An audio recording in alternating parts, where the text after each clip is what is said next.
चलो तो फटाफट से शुरू करते हैं आज के सेशन को। लेकिन उससे पहले मेरा आप लोगों से रिक्वेस्ट है, कॉपी पेन लेके बैठ जाना, फिर मत कहना कि बताया नहीं है ना। दिल डूबा दिल डूबा। चलो अमाइन शुरू करते हैं। Let's start the session. Then copy pen लेके बैठना। अमाइंस, जिसमें आपको किसी कार्बन चेन के साथ फंक्शनल ग्रुप दिखता है NH2। अब ये कार्बन चेन, यस, ये जो कार्बन चेन है बेसिकली कैसी हो सकती है? स्ट्रेट चेन हो सकती है, ये एरोमेटिक रिंग भी हो सकती है। एरोमेटिक रिंग का मतलब ArNH2, जिसको क्या बोलते हैं? एनिलीन। जानते हो ना एनिलीन, इसको एनिलीन कहा जाता है। तो इस चैप्टर को आज हमें खत्म करना है एक ही शॉट में। कॉपी पेन लेके बैठना, फिर मत कहना बताया नहीं। सबसे पहले अपन क्या पढ़ने वाले हैं भैया? ये अमाइन जो होते हैं उनका नाम तो पढ़ लें।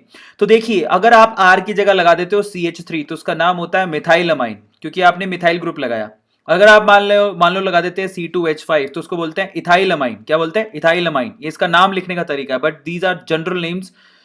यस, ये इनके जनरल नेम्स हैं। और अगर कोई मुझे पूछे कि आयुपैक नेम क्या होंगे, तो इनका आयुपैक नेम होगा मिथ एन अमाइन। मिथ लगाया जाता है एक कार्बन के लिए, सिंगल बॉन्ड है तो एन लगाया और फिर उसके बाद अमाइन लगाया, तो मिथेन अमाइन इसको आयुपैक नेम है। तो इसका नाम है methane amine, IUPAC name. General name है मिथाइल अमाइन। इथाइल अमाइन इसका जनरल नेम है। इथेन अमाइन इसको आयुपैक नेम है। जैसे यहां पर डाइथाइल अमाइन है। अब आपने यहां पर क्या किया? ये 2 डिग्री अमाइन है। बाय द वे आपकी जानकारी के लिए बता देता हूं, क्योंकि ये नाइट्रोजन के साथ 2 हाइड्रोजन को हटा के आपने क्या करा? 2 इथाइल ग्रुप लगा दिए, तो डाइथाइल अमाइन हो गया। सबको समझ में आया? ध्यान से कॉपी में लिख लेना। उसके बाद आ जाओ यहाँ पे। अगर मान लो आप तीनों हाइड्रोजन हटा देते हो तो वो 3 डिग्री अमाइन बनेगा, जिसको ट्राई इथाइल अमाइन कहा जाता है। अगर बेंजीन रिंग पे आपने लगा दिया NH2 ग्रुप तो इसको एनिलीन कहा जाता है। ये इसका आयुपैक नेम भी है और इसका ये जनरल नेम भी है। उसके बाद अगर आप मान लो डायरेक्टली बेंजीन रिंग पे ना लगा के आप CH2 देन NH2 लगाते हो, देखो यहां पर ये CH2 एंड देन NH2 है। थैंक यू सो मच, किसी ने डोनेट किया है। तो उसको बोलते हैं बेंजाइल अमाइन। क्या बोलते हैं? Benzyl amine. तो पहले तो आपको नाम पता होना चाहिए। Methyl amine, ethyl amine, diethyl amine, 2 degree, triethyl amine, aniline, benzyl amine. ये सारी चीजें आपको क्लैरिफाई होनी चाहिए। नाम अगर याद नहीं होगा तो दिक्कत होगी, ठीक है। इसके अलावा कुछ एक ना और इंपॉर्टेंट यहां पर आप लोगों को मैं कंपाउंड बता रहा हूं, जो आपको मतलब वैसे जनरल वे में काम नहीं आते, लेकिन फिर भी नाइट्रोजन की कुछ और प्रोडक्ट हैं, जैसे कि पिरिडीन। आपको पता है दिस इज कॉल्ड पिरिडीन। इसको बोलते हैं पायरॉल, क्योंकि आप ये अलग अलग जगह पे आप इसको कैटलिस्ट की तरह यूज करते हो। ये बायोमोलिक्यूल्स में यूज होता है। पिरिमिडीन आ रहा है समझ में? प्यूरिन, ये है आइडोल। आपको ज्यादातर देखो प्यूरिन, पिरिमिडीन, ये सब चीजें आपको कहाँ देखने को मिलेंगी? बायोमोलिक्यूल्स में। और ये पिरिडीन और पायरॉल, पिरिडीन आपको कैटलिस्ट की तरह यूज होते हुए दिखेगा। DNA RNA में प्यूरिन, देखो ऊपर लिखा भी हुआ है DNA और RNA में प्यूरिन और पिरिमिडीन, ठीक है। सो पायरिडीन, प्यूरिन एंड पायरिडीन, ये आप लोगों को DNA और RNA में एज अ बेस देखने को मिलता है ना, याद है आप लोगों को? बस वही है। चलिए अब हम क्लासिफिकेशन पढ़ते हैं अमाइन का। अमाइन को क्लासिफाई कैसे किया जाता है? सबसे पहले तो अमाइन का क्लासिफिकेशन किया जाता है 1 डिग्री, 2 डिग्री और 3 डिग्री अमाइन के रिस्पेक्ट में। सबसे पहले आप लोगों ने अमोनिया तो देखा ही होगा। अमोनिया का फॉर्मूला क्या होता है? NH3। यस, अब आप खुद गौर से देखिएगा यहां पर हो क्या रहा है। नाइट्रोजन के साथ है ना 3 हाइड्रोजन है। अगर मैं वहां से सिर्फ एक हाइड्रोजन हटा के वहां पर कोई कार्बन चेन लगा दूं तो वो कहलाएगा 1 डिग्री अमाइन, जिसको प्राइमरी अमाइन भी कहा जाता है। अगर मैं मान लो 2 हाइड्रोजन हटा के वहां पर 2 कार्बन चेन लगा देता हूं, एक हाइड्रोजन एज इट इज है, कहां की बात कर रहा हूं? अमोनिया की। 2 हाइड्रोजन हटा के वहां 2 एल्काइल चेन लगा देता हूं, उसको 2 डिग्री अमाइन या सेकेंडरी अमाइन कहा जाता है। और अगर मान लो कि मैंने तीनों हाइड्रोजन हटा दिए, तीनों मतलब तीनों हाइड्रोजन हटा के बेसिकली मैंने क्या किया? अमोनिया से तीनों हाइड्रोजन हटा के वहां पर एल्काइल चेन लगा दी। ये आर मतलब एल्काइल चेन, तो उसको 3 डिग्री अमाइन या फिर टर्शरी अमाइन कहा जाता है।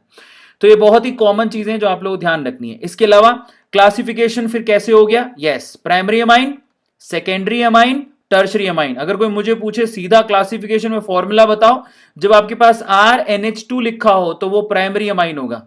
लेकिन अगर आप मान लो R2NH लिखा हो तो वो सेकेंडरी अमाइन है, क्योंकि आपने 2 हाइड्रोजन हटा दिए।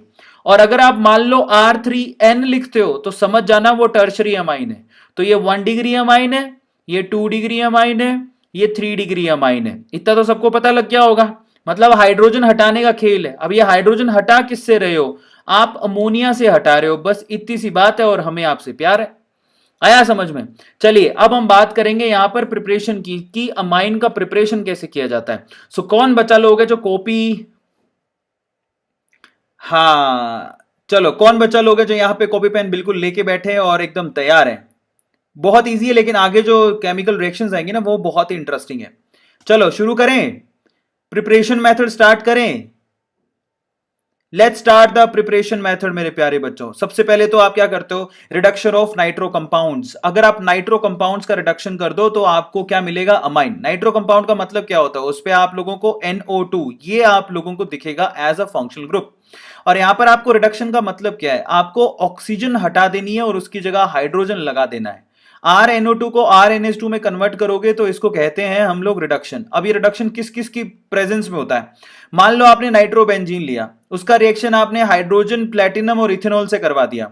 सो यहां पर जब भी आपको हाइड्रोजन विद मेटल और इथेनॉल दिखे, आप लोग याद रखिएगा, hydrogen with metal and ethanol दिखे, इथेनॉल का मतलब क्या होता है C2H5OH, तो ये कॉम्बो एक बहुत बढ़िया रिड्यूसिंग एजेंट है जो कि रिड्यूस कर देता है नाइट्रो कंपाउंड को सीधे किसमें, यस NH2 के अंदर। ये आप याद रखोगे। यही सेम काम आप किससे करवा सकते हो, मेटल और एसिड से भी करवा सकते हो। आपने Fe और HCl लिया, ठीक है, उससे भी आप करा सकते हो। आता है सबको समझ में, ये बहुत इंपॉर्टेंट है। साथ में आपको NaOH बेसिक मीडियम और H2O से बाद में रिएक्शन करवानी पड़ेगी, मतलब फर्स्ट रिएक्शन इससे, सेकंड रिएक्शन इससे, तो आपको यहां पर क्या मिल जाएगा, एनिलीन मिल जाएगा।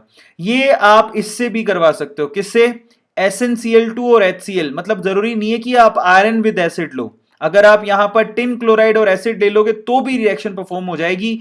करना कुछ भी नहीं है, आपको ये जो दो ऑक्सीजन दिख रहे हैं नाइट्रो कंपाउंड के, उनको हटाना है, दैट्स इट, और कुछ भी नहीं है। ये सारे के सारे बहुत अच्छे रिड्यूसिंग एजेंट है जो क्या करते हैं, रिड्यूस करते हैं, सामने वाले को खुद ऑक्सीडाइज हो जाते हैं। आया समझ में? जैसे कि ये Fe है वो किस में कन्वर्ट हो जाएगा, खुद Fe+2 या फिर Fe+3 में कन्वर्ट हो जाएगा। आ रहा है समझ में? और यहां से इसको रिड्यूस कर देगा। इसी तरह से टिन खुद है ना Sn+4 में कन्वर्ट हो जाएगा और उसको रिड्यूस कर देगा। तो यहां पर नाइट्रो कंपाउंड बेसिकली अमाइन में कन्वर्ट हो जाते हैं। तो ये सारे रिड्यूसिंग एजेंट आप लोगों को याद रखने हैं। उसके बाद अपन आते हैं, एक बड़ी इंटरेस्टिंग यहां पर केमिकल रिएक्शन है जिसमें आप लोग कीटोन यूज करते हैं। तो आप लोग ध्यान से समझिएगा। मान लीजिए कि मैंने ना यहां पर कीटोन यूज किया, ये कीटोन के थ्रू भी आप रिडक्शन करवा के 1 डिग्री 2 डिग्री 3 डिग्री कोई भी अमाइन बना सकते हो। तो आप देखो यहां पर कीटोन के थ्रू मैं आप लोगों को बताता हूं, कीटोन के थ्रू आप लोग 1 डिग्री अमाइन भी बना सकते हो, आप 2 डिग्री अमाइन भी बना सकते हो और 3 डिग्री अमाइन भी बना सकते हो। ठीक है, अब इसको कैसे किया जाता है जरा आप देखो। यहां पर रिडक्टिव एमिनेशन करवाया जाता है, कैसे, जरा आप ध्यान से समझना। अगर आपने मान लो कीटोन की रिएक्शन करवा दी, ये देखो यहां पर इसको क्या बोलते हैं, अमोनियम हाइड्रोक्साइड बोलते हैं, NH2OH, इससे करवा दी, एसिड साथ में रखना है आपको, तो क्या होगा, अब आप सोचो जरा।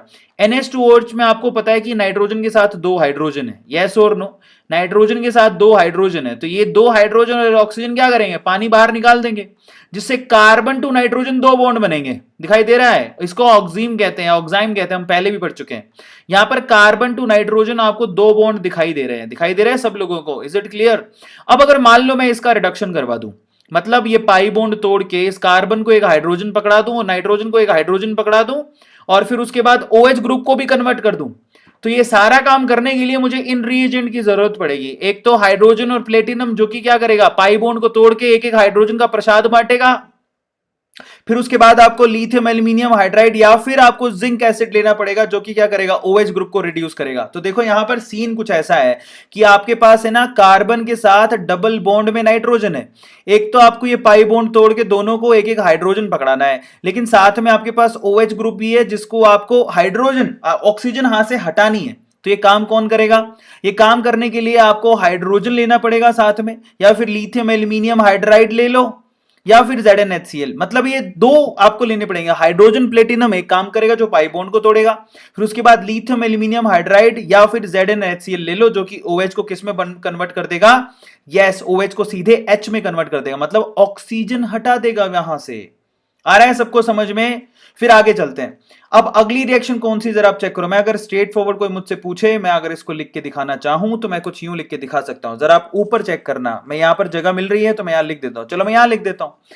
तो आपने क्या किया, आपने एक कीटोन लिया, ले लिया कीटोन, उस कीटोन का रिएक्शन आपने करवा दिया, यस, NH2OH के साथ करवाया तो यहां से पानी बाहर निकल गया। जरा ध्यान से इसको चेक करना, ये पानी बाहर निकल गया, क्या बना आपके पास, यहां पर कार्बन टू नाइट्रोजन एक डबल बॉन्ड और साथ में OH। अब आपको क्या करना है, आपको ये पाई बॉन्ड को तोड़ना है और ये OH को H में कन्वर्ट करना है। इसके लिए आपको ना दो चीजें काम में लेनी पड़ेगी, एक तो प्लेटिनम और हाइड्रोजन जो कि पाई बॉन्ड को तोड़ेगा, दूसरा आप यहां पे क्या काम लोगे, दूसरा लिथियम एल्यूमिनियम हाइड्राइड काम पे ले लो, जो कि क्या करता है, OH को सीधे कन्वर्ट कर देता है, मतलब फुल्ली रिडक्शन कर देता है OH का H में। आ गया समझ में, इस तरह से कन्वर्जन होती है। अब आप देखो, मान लो कि मैंने कीटोन लिया और कीटोन की रिएक्शन सबसे पहले RNH2, अब आप कहोगे सर कीटोन की रिएक्शन तो अमाइन से हो रही है, अगर आपको 2 डिग्री बनानी है तो आपको 1 डिग्री अमाइन से रिएक्शन करवानी पड़ेगी। ध्यान से देखो, अगर मैंने 1 डिग्री अमाइन से रिएक्शन करवाया तो आप फिर से देखो कि नाइट्रोजन के पास 2 हाइड्रोजन है, आ रहा है सबको समझ में, साथ में क्या लगा हुआ है आप खुद से देखो, यस, तो ये हाइड्रोजन 2 और ये ऑक्सीजन क्या करेंगे, पानी को बाहर निकाल देंगे। अगर पानी को बाहर निकल गया तो carbon to nitrogen double bond बन रहा है और यहां पर एक कार्बन की चैन भी आ गई। आ गया सबको समझ में। अब आपको क्या करना है, सीधे लिथियम एल्यूमिनियम हाइड्राइड यूज करो, जो कि क्या करेगा, इस ये जो डबल बॉन्ड है इसको तोड़ेगा, इसको एक हाइड्रोजन पकड़ाएगा और इसको भी एक हाइड्रोजन पकड़ा देगा। आपका यहां पर देखो जरा ध्यान से, 2 डिग्री अमाइन तैयार हो गया। अब मान लो कि आपको यहां पर 3 डिग्री अमाइन तैयार करना है, इन दैट केस आप क्या करो, RNH2 की जगह R2NH ले लो। आ गया सबको समझ में। इन दैट केस अगर आप R2NH लेते हो तब क्या होगा, तो यहां पर क्या होगा, कार्बन टू नाइट्रोजन तो हमेशा आपको डबल बॉन्ड ही बनाना है, लेकिन इस बार तो इसके पास एक ही हाइड्रोजन है, तो दूसरा हाइड्रोजन कहां से आएगा, ये एसिड प्रेजेंट है। तो यहां पर अगर आप देखोगे R, उसके बाद C, उसके बाद R' इसके पास तो है ही, carbon to nitrogen double bond बन रहा है और बाकी दोनों कार्बन चैन में इतनी पावर है कि वो इतनी आसानी से हटेंगे नहीं।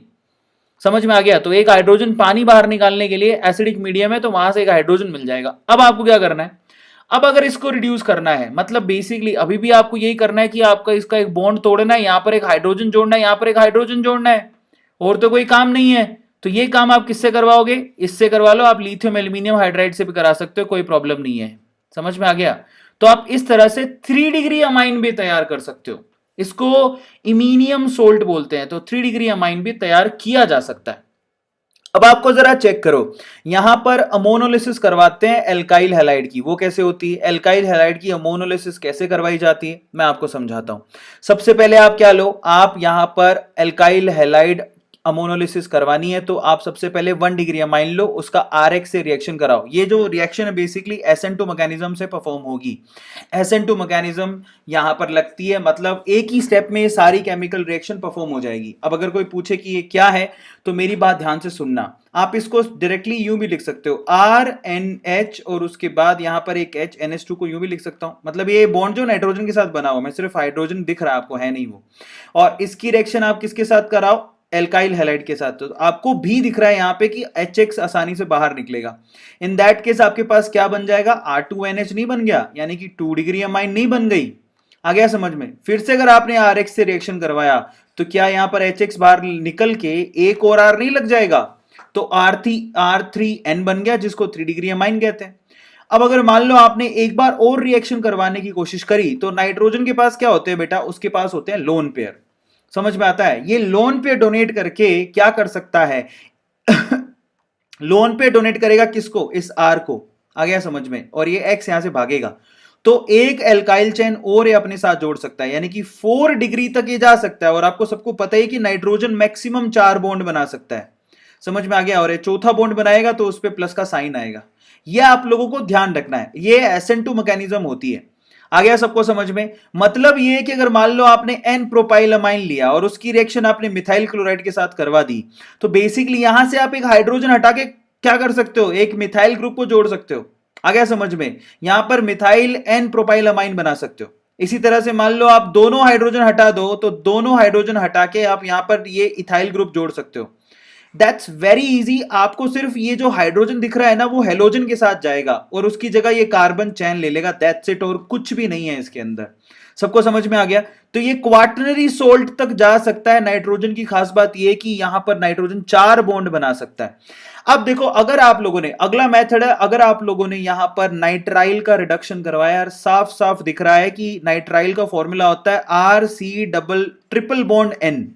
अब आप ध्यान से सुनो, अगर मैंने इसके 2 पाई बॉन्ड तोड़ दिए और दोनों पाई बॉन्ड तोड़ के कार्बन को भी 2 हाइड्रोजन दिला दिए और नाइट्रोजन को भी 2 हाइड्रोजन दिलवा दिए, तो आप खुद ही सोचो कि आपके पास क्या यहां पर, ये अल्कोहल नहीं है, I am so sorry, amine नहीं मिल जाएगा। यस, अमाइन नहीं मिल जाएगा, आपके सामने यहां पर लिखा हुआ है this is amine, very simple. अब ये कार्बन के यहां पर कार्बन नाइट्रोजन के बीच में 2 पाई बॉन्ड तोड़ के यहां पर ये हाइड्रोजन दोनों को देगा कौन? तो उसके लिए आप लिथियम एल्यूमिनियम हाइड्राइड को यूज कर सकते हो। समझ में आ गया? एसिडिक मीडियम में H प्लस के इस्तेमाल करने के साथ साथ, और आपके यहां पर एसिडिक मीडियम के अलावा आप बेसिक मीडियम भी यूज कर सकते हो। मतलब मेन बात यह है कि आप जो भी रिडक्शन का काम करते हो ज्यादातर वो लिथियम एल्यूमिनियम हाइड्राइड से हो जाता है, क्योंकि ये बहुत ही अच्छा रिड्यूसिंग एजेंट है। This is very good reducing agent. ये हाइड्राइड प्रोवाइड करता है H- की फॉर्म में, ये आप लोग याद रखना है, ठीक है। अब एक और रिएक्शन आती है जिसको बोलते हैं गैब्रियल फिथैलेमाइड सिंथेसिस। ये बहुत ही बढ़िया रिएक्शन है। सबसे पहला सवाल तो ये उठता है कि गैब्रियल फिथैलेमाइड सिंथेसिस से आप सिर्फ और सिर्फ 1 डिग्री अमाइन बना सकते हो। तो पहले आप लिखो we can only make 1 degree amine. आप इससे सिर्फ और सिर्फ 1 डिग्री अमाइन बना सकते हो। दूसरा, इसके अंदर SN2 मैकेनिज्म फॉलो होता है। तो ये पहली बार में 2 सवाल तो आपके सामने है कि गैब्रियल फिथैलेमाइड सिंथेसिस से 1 डिग्री अमाइन बनाया जा सकता है, और दूसरा इसमें SN2 मैकेनिज्म फॉलो होती है। इसके लिए आपको फिथैलेमाइड चाहिए। अच्छा, फिथैलेमाइड एक होता है टरफथैलिक एसिड और एक होता है फिथैलिक एसिड। फिथैलिक एसिड क्या होता है? फिथैलिक एसिड में एक बेंजीन होती है, बेंजीन रिंग होती है, यस, और उसमें आपको फिथैलिक एसिड में यहां पर C double bond O and then OH, यहां पर भी आपके पास C डबल बॉन्ड O, ठीक है, एंड देन OH, ये आपके पास लगा होता है। ये तो आपको सबको पता है, यस। तो अब आप गौर से देखो, अब ये जो आपको दिखाई दे रहा है बेसिकली इसको फिथैलिक एसिड बोलते हैं। Is it clear to all of you? इसको फिथैलिक एसिड कहा जाता है। और इस फिथैलिक एसिड से ही आप लोग क्या बनाते हो? इस फिथैलिक एसिड से आप फिथैलेमाइड बनाते हो, ठीक है। बेसिकली आप लोगों को क्या करना होता है, ये जो OH ग्रुप दिखाई दे रहा है आप लोगों को, ये पास पास, इन दोनों को हटाना है और इसकी जगह आपको क्या लगाना है? यस, NH लगाना है, जो कार्बन के साथ बॉन्ड बनाएगी। अमोनिया के साथ रिएक्शन कराने पर आप फिथैलेमाइड बना सकते हो। तो बेसिकली आपको यहां पर फिथैलेमाइड लेना है। समझ में आया? अब सबसे पहले तो फिथैलेमाइड की प्रॉब्लम ये है कि इसके पास एक एसिडिक हाइड्रोजन है, ये वाला, इसको हटाना जरूरी है। तो कैसे हटाओगे? सबसे पहले आप इसकी KOH के साथ रिएक्शन करवाओगे।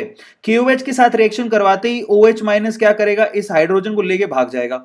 और अब यहां पर क्या हुआ? नाइट्रोजन पे माइनस और K पे प्लस, मतलब पोटेशियम ने उसकी जगह ले ली हाइड्रोजन की, तो एसिडिक हाइड्रोजन हट गया। अब आप क्या करोगे? यहां पर एसिडिक हाइड्रोजन के हटाने के बाद आप इसकी रिएक्शन कराओगे RX के साथ। किसके साथ कराओगे? एल्काइल हैलाइड के साथ। आपको पता है यार, पोटेशियम जो है हैलोजन को देख के उसका दिल मचल जाता है। दिल मचल जाता है तो यहां से KX बाहर निकल जाएगा और R उसकी जगह ले लेगा। तो बेसिकली अब आपको क्या दिखाई दे रहा है? अब आपको ये फिथैलेमाइड में जहां पर पोटेशियम था वहां पर अब आप लोगों को एल्काइल चैन दिखाई दे रही होगी। दिखाई दे रहा है सब लोगों को? This is alkyl chain. Is this clear to all of you? ये एल्काइल चैन है। अब उसके बाद क्या है? जब आपको ये एल्काइल चैन दिखाई दे तो आगे वाला सिस्टम तो बहुत ही सिंपल है। क्या है आगे वाला सिस्टम? आपको सिर्फ उसका एसिडिफिकेशन करवाना है। मतलब आप इसको एसिडिक हाइड्रोजिनेशन कहेंगे। जैसे आप इसका एसिडिक हाइड्रोजिनेशन करवाओगे, समझ में आता है? एसिडिक हाइड्रोजिनेशन करवाओगे तो आपको पता है एसिडिक हाइड्रोजिनेशन में क्या होता है? H प्लस होती है। आया सबको समझ में? तो आप इस नाइट्रोजन के पास आप लोगों को दिखाई दे रहे हैं इलेक्ट्रॉन। ये क्या करता है? यहां से इस हाइड्रोजन को देता है और इस बॉन्ड से इलेक्ट्रॉन खींच लेता है और वहां से बॉन्ड को तोड़ लेता है। आ गया समझ में? इसी तरह से एक और हाइड्रोजन इसी तरह से अटैक करता है इस नाइट्रोजन पे दूसरी बारी में, और ये यहां से इलेक्ट्रॉन को खींच लेता है। मतलब दोनों तरफ से बॉन्ड तोड़ लेता है अपने। आ गया समझ में? तो आप इसको अगर स्ट्रेट फॉरवर्ड देखना चाहो, अगर आप स्ट्रेट फॉरवर्ड इसकी रिएक्शन को देखना चाहो, तो मैं आपको सिंपल तरीका बताता हूं इसको याद करने का। इसको याद करने का जो सिंपल तरीका है वो कुछ ये, मैं इसको पहले हटा देता हूं ताकि आप लोगों को समझ में आए। खुल जा मेरे भाई। एक तो ये नहीं खुलता, क्या चक्कर है यार? कहां गया? अरे मेरे को तो मेरा पेन ही नहीं मिल रहा। 1 सेकेंड मेरे प्यारे बच्चों। हाँ, आ गया, खुल गया खुल गया खुल गया। तो इरेज पेन, और उसके बाद अभी भी इरेजर ही क्यों है? ये तो गलत बात है। हाँ, खुल गया खुल गया खुल गया, ठीक है, पेन ले लिया। अब आपको क्या करना है? Very simple. आप, मैं सिर्फ इतनी सी बात बोल रहा हूं, एक आप ऐसे लगाओ, पानी का मॉलिक्यूल यूज करोगे, OH एंड देन H, है ना? एक पानी का मॉलिक्यूल यहां यूज कर लो, OH एंड देन H। आप खुद से सोचो कैसे टूटेगा। आप ऐसे तोड़ोगे इसको, ये देखो, ये हाइड्रोजन, ये वाला ग्रुप, ये हाइड्रोजन। अब आप खुद से सोच लो, ये 1 डिग्री अमाइन बाहर निकल गया। निकल गया। और साथ में ये जो OH ग्रुप है बेसिकली क्या करेगा, इस कार्बन के साथ अटैच हो जाएगा, ये OH ग्रुप इस कार्बन के साथ अटैच हो जाएगा। तो आपको फथैलिक एसिड लास्ट में मिल गया। अगर आप ध्यान से देखोगे तो आपको फथैलिक एसिड लास्ट में मिल गया और 1 डिग्री अमाइन मिल गया, दैट्स इट, और कुछ नहीं करना होता। तो अगर कोई पूछे कि गैब्रियल फिथैलेमाइड सिंथेसिस में 1 डिग्री अमाइन ही मिलता है, पहली बात तो SN2 मैकेनिज्म होता है, इसके लिए फिथैलेमाइड तैयार करना होता है, लास्ट में फिथैलिक एसिड आपको बाहर निकल जाता है और 1 डिग्री अमाइन आपको मिल जाता है। इस तरह से इसको तैयार किया जाता है, ठीक है। एक होती है हमारे पास श्मिट रिएक्शन। श्मिट रिएक्शन में क्या होता है, आपने अगर कार्बोक्सिलिक एसिड ले लिया और उसको अगर आपने हाइड्रोजोइक एसिड से रिएक्शन करवा दी, एसिड की प्रेजेंस में, हाइड्रोजोइक एसिड क्या होती है, N3H, this is not ammonia, 3 nitrogen है उसके साथ हाइड्रोजन है, इसको हाइड्रोजोइक एसिड कहा जाता है, ध्यान से समझ लेना। सो अगर आपने कैसे ही कार्बोक्सिलिक एसिड का रिएक्शन हाइड्रोजोइक एसिड से साथ करवा दिया एसिड की प्रेजेंस में, तो आप लोगों को 1 डिग्री अमाइन मिलेगा। यह आप लोगों को ध्यान रखना है ना। ये रिएक्शन जो है काफी ज्यादा इंपॉर्टेंट है, इसको हाइड्रोजोइक एसिड कहा जाता है, प्लीज आप इसको लिख लेना। हाइड्रोजोइक एसिड कैसे बनाया जाएगा, तो यहां पर इस तरह से आप इसको बना सकते हो, ऐसे। ये देखो यहां पे हाइड्रोजोइक एसिड में ये जो नाइट्रोजन बीच का है उसने 4 बॉन्ड बना रखे हैं, तो इसमें प्लस का साइन आएगा, समझ में आ गया। और इन जो 2 नाइट्रोजन आपको दिखाई दे रहे हैं उन्होंने तो क्या किया है, यहां पर 2-2 बॉन्ड ही बनाए हैं, आ गया समझ में। तो इस तरह से तो इसको दिखाना, इसकी बजाय आप ये दिखा देते हो, नाइट्रोजन के पास है ना 3 बॉन्ड इसके साथ इसने बनाए, और बेसिकली अच्छा 3 बॉन्ड तो ये तो सेटिस्फाई हो गया, ठीक है। एक बॉन्ड इसने यहां पर इस नाइट्रोजन के साथ बनाया और इस नाइट्रोजन ने एक बॉन्ड हाइड्रोजन के साथ बनाया। इस तरह से आप लोग यहां पर हाइड्रोजोइक एसिड को शो कर सकते हो। तरीके बहुत है, रेजोनेंस की अलग अलग स्ट्रक्चर होती है, उससे आप शो कर सकते हो। बट हाइड्रोजोइक एसिड की खास बात ये होती है कि जैसे ही कार्बोक्सिलिक एसिड के साथ आप इसकी रिएक्शन कराते हो H2SO4 की प्रेजेंस में, तो ये 1 डिग्री अमाइन आपको बना के देता है स्ट्रेट फॉरवर्ड, ठीक है। अब अपन आते हैं Hoffmann bromamide degradation, HBD, happy birthday reaction. ये मेरी फेवरेट रिएक्शन है, this is called happy birthday reaction. Happy birthday reaction के अंदर आपको अमाइड लेना होता है। अमाइड आपको पता है ये क्या होता है, मान लो कि मैंने यहां पर CH3 लिया और उसके बाद ये C डबल बॉन्ड O और उसके बाद मान लो यहां पर NH2, इसको बोलते हैं अमाइड। इसको क्या बोला जाता है, हैप्पी बर्थडे रिएक्शन के अंदर इसको बोला जाता है अमाइड। अब आपको करना क्या है, ये देखो, ये है लड़का, ये है लड़की, आप इन दोनों भाई बहनों को मिलाना चाहते हो, बीच में है दुश्मन, आ गया समझ में। देखो मैं ज्यादा डीपली बोल नहीं रहा क्योंकि फिर कट जाएगा। तो एक लड़का और एक लड़की दोनों भाई बहन है और इनके बीच में है ये है हमारे पास शाकाल, दुश्मन, इसको हटाना है। बेसिकली ये CO कैसे हटेगा, इसी को ही हॉफमैन ब्रोमोमाइड डिग्रेडेशन कहते हैं। डिग्रेडेशन क्यों कहते हैं, क्योंकि ऐसे CO बॉन्ड CO आप पूरा का पूरा CO ही हटा रहे हो, मतलब यहां से कार्बन जो है ना बेसिकली 2 थे, 2 से 1 ही रह जाएगा। तो बेसिकली क्या हुआ, ऑर्गेनिक कंपाउंड डिग्रेड हो गया, मतलब एक कार्बन कम हो गया। अब ये काम कौन करेगा, ये काम करता है हेलोजन बेसिक मीडियम में, याद रखिएगा हेलोजन बेसिक मीडियम में, दैट्स इट, और कुछ नहीं है। अगर हेलोजन की रिएक्शन कराते हो अमाइड से बेसिक मीडियम में तो आपको 1 डिग्री अमाइन मिलता है। बेसिकली ये दोनों यार मिल जाएंगे और कुछ नहीं है, ये CH3NH2 आपस में मिल जाएंगे, तो CH3NH2 यानी कि मिथाइल अमाइन आपको मिल जाएगा, दैट्स इट। और साथ में Na2CO3 NX और H2O, इसका कोई फर्क नहीं पड़ता। मेन बात यह कि HBD रिएक्शन में आप लोगों को 1 डिग्री अमाइन मिलता है, समझ में आ गया, जो कि अमाइड से मिलता है हेलोजन और NaOH की रिएक्शन के बाद। बच्चों आगे चलेंगे चैप्टर में, लेकिन उससे पहले अगर कोई आपके छोटे भाई बहन है तो 2021 और 22 का लॉन्ग टर्म बैच शुरू हो चुका है, जिसको हम बोलते हैं वेदांतु प्रो। ये प्रो सब्सक्रिप्शन आप अपने भाई बहन को गिफ्ट दे सकते हो, जिसके लिए आप लोगों को vdanti.in/yt pro ये लिंक पे जाना है। गूगल पे लिखिए vdanti.in/yt pro, घर पे बैठ के पढ़ाई करेगा यार, कोई टेंशन ही नहीं है। जिसके लिए कूपन कोड यूज कर सकते हो AA pro, ये यूज करते ही आपको ये कोर्स 5,949 रुपीज में मिल जाएगा। चलिए अब हम पढ़ेंगे केमिकल रिएक्शंस ऑफ अमाइन। सारे हमने बड़े बड़े जो केमिकल रिएक्शन थे प्रिपरेशन के वो देख लिए, अब केमिकल रिएक्शंस ऑफ अमाइन पढ़ते हैं। सबसे पहले जो सबसे इंपॉर्टेंट सवाल है, अमाइन की बेसिक नेचर पर सबसे ज्यादा सवाल पूछा जाता है। अगर कोई मुझसे पूछे कि इस पूरे चैप्टर में सबसे important, the most important topic कौन सा है, तो मैं आपसे कहूंगा order of basicity of amine. Please आप इसको कॉपी के अंदर लिखो, order of basicity of amine is the most important topic. इसी पे से सवाल आता है, order of basicity of amine. ये सवाल इतनी बार पूछा गया है कि क्या बताऊं। तो अब इसके लिए ना 2 फैक्टर हैं, अमाइन की बेसिसिटी निकालने के लिए दो फैक्टर है, बट उससे पहले आप समझो कि बेसिसिटी अमाइन का मतलब क्या है। देखो बेसिसिटी यानी कि उसके बेसिक नेचर, बेसिक नेचर का मतलब क्या होता है, बेस वो अच्छा होता है जो आसानी से इलेक्ट्रॉन या लोन पेयर डोनेट कर दें। पहले तो आप इस चीज को समझ लो, जो बेस आसानी से इलेक्ट्रॉन पेयर डोनेट कर दे उसकी बेसिसिटी बहुत अच्छी होती है। अब आपको पता है कि अमाइन के पास क्या होता है, अगर आप ध्यान से देखोगे 1 डिग्री अमाइन भी लोगे तो उसमें नाइट्रोजन के पास एक लोन पेयर होता है। समझ में आ गया? तो ये बेसिक नेचर का है। तो ये इलेक्ट्रॉन अगर डोनेट करेगा, वो भी आसानी से अगर डोनेट कर दिया, तो ये बहुत अच्छा बेस है। अब इसकी बेसिसिटी को चेक करने के लिए हमारे पास यहां पर दो फैक्टर है। पहला फैक्टर तो जरा चेक करो, अगर आपके पास सारे अमाइन गैसियस फॉर्म में है या फिर नॉन पोलर मीडियम में है, इन दैट केस आपकी जो बेसिसिटी है वो किस पे रेफर करेगी, ये पीछे आप लोगों ने क्या जोड़ रखा है उस पे रेफर करेगी। मेरी बात को ध्यान से सुनना। अगर मैं अमोनिया लूं तो उसका कॉन्जुगेट एसिड कौन होएगा, NH4+। कॉन्जुगेट एसिड निकालने के लिए क्या करना पड़ता है, बेसिकली आपको H+ डोनेट, इसको डोनेट करना है, खत्म कहानी। ये तो आता है आपको, ब्रोस्टेड लोरी थ्योरी में पढ़ा था। अगर RNH2, 1 डिग्री अमाइन को H+ दे दूं तो ये किस में कन्वर्ट हो जाएगा, RNH3 में। 2 डिग्री अमाइन को दे दूं तो R2NH2 के अंदर, और 3 डिग्री अमाइन को दे दूं तो ये R3NH में। अब मेरी बात को ध्यान से सुनना, मैं आपसे अगर सवाल पूछूं कि अमोनिया में 1 डिग्री अमाइन में, 2 डिग्री अमाइन में और 3 डिग्री अमाइन में बेसिसिटी का ऑर्डर क्या होगा, अगर अगर ये गैसियस या फिर नॉन पोलर में है, तो आप ध्यान से सुनिएगा। देखो नाइट्रोजन को इलेक्ट्रॉन डोनेट करने, यस, अगर मैं ऐसे ग्रुप जोड़ दूं जैसे कि आपने यहां पर CH3 ग्रुप जोड़ दिया, जो कि क्या दिखाएगा, प्लस आई इफेक्ट यानी कि प्लस इंडक्टिव इफेक्ट दिखाएगा। अगर इसने प्लस इंडक्टिव इफेक्ट दिखाया तो इलेक्ट्रॉन को नाइट्रोजन की तरफ फेंकेगा। समझ में आ गया?